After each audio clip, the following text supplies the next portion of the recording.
So I'm Doug Thain from the University of Notre Dame. Beep. So the theme of this breakout is going to be interoperability. And I'll start off by observing that there's been an explosion of workflow tools. I think the cool kids are now calling them orchestration, or at least that's an adjacent topic related to containers and clouds and things, but they're very much related. And depending on who you ask, there's either 200 or 2,000 of these things out there. And it seems every day there's a new announcement that says, now we have a new workflow system that can solve all of your problems. And to some extent, I think this is a good thing, because it means that workflows are a powerful and useful idea, and they're seeding out among lots of different communities. But I think we can also recognize it's a real challenge. And we certainly need more than 1 or 10 or 20, but I don't know if we need thousands of them.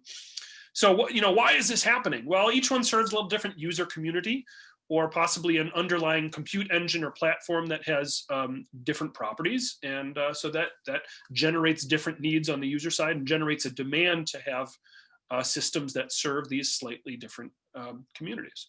So, we can see that there are different workflow systems that are driven by different use cases or completely different workflow structures. We have different workflow systems because they may be attempting to optimize for different sorts of resources or different sorts of cases. You would design a workflow system differently depending on whether your constraint was, bandwidth limitations on data movement, or your ability to schedule millions of tiny things simultaneously. And so those are all valid reasons, I think, for some of this explosion. Now, all that said, I do think that there are some missed opportunities for interoperability, or at least exploiting some of the overlap of capabilities between these systems. So I think it's reasonable to ask, if we have a user with a workflow, can they take it and port it between different workflow systems? I think that would address the point brought up earlier about fear of getting locked into a particular system. Carol brought up issues of FAIR and provenance and reproducibility. And gosh, it would be nice if across all these systems we had the capability to capture and understand FAIR data and FAIR principles in a similar way. We have lots of different workflow systems. Is there a way that we can take the systems we have and plug them into different underlying execution engines? Or I guess looked at from another way, is it easy to make a given execution engine support multiple different workflow systems? So I would like to understand the answers to these questions. Now, I think this is a space in which it is easy, in which we have to balance our optimism about getting things done versus a bit of cynicism about what's happened before. So and I think the answer is somewhere in the middle. So, I think a common issue that comes up is, hey, could we have an API, a common API for executing tasks in different systems? And boy, I would love it if we have an API that had 3 functions: submit a job, wait for a job, and remove a job. And we could just plug that into our different underlying systems. And so, I just picked 3 systems here that I think have some overlap, but are clearly not the same. HT Condor, Slurm, and EC2 can all be used to run remote jobs. And so just, imagine for a moment trying to build a library that sits on top of this.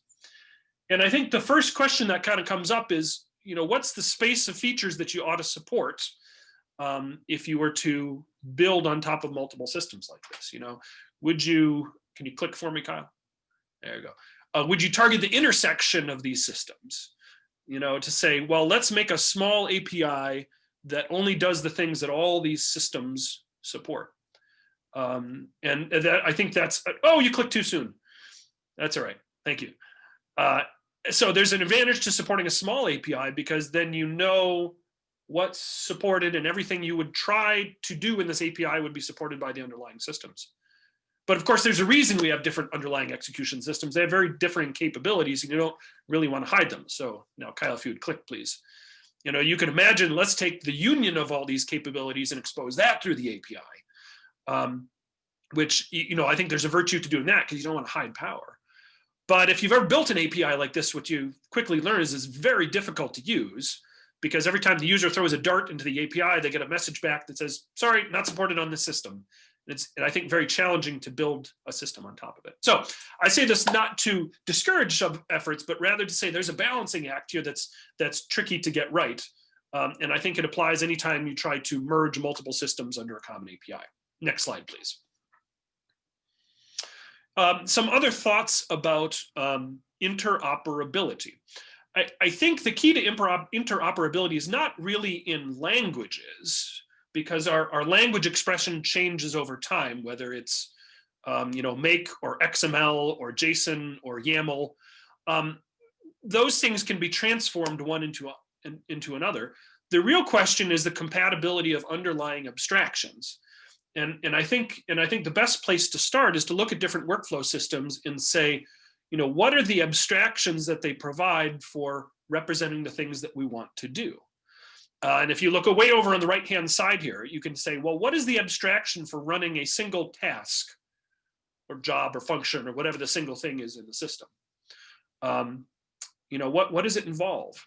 Is it just the command line? Is it a function to execute?